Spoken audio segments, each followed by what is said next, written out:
Coloque primeiro a pipoca. Não tem óleo. Não tem óleo. Será que tá bom? Tem muito. Ó, uma quantidade mais ou menos assim. Vá para o fogão.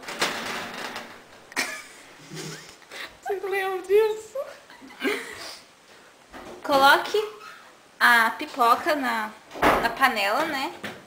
E coloque a panela em cima de um fogão. Nicolas.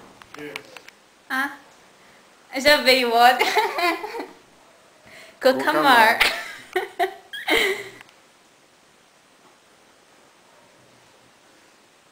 Como abrir um óleo?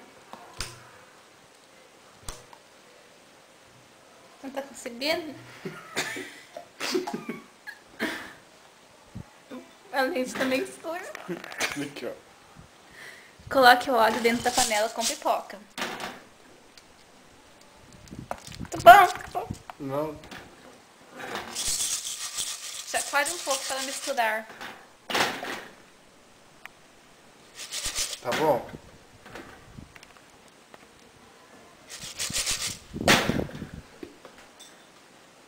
Mesa, óleo, mesa. Isso. O que tem que fazer agora? Pegue a tampa e tampe a panela. Para de me filmar.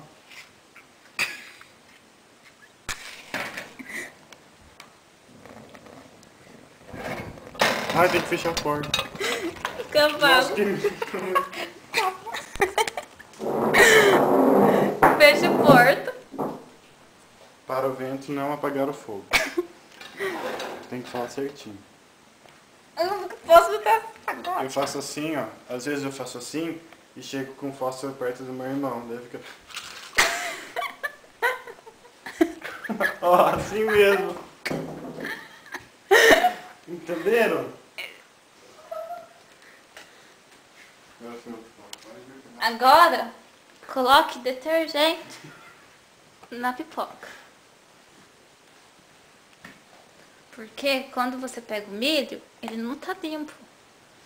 Daí, colocando detergente, de todas as impurezas.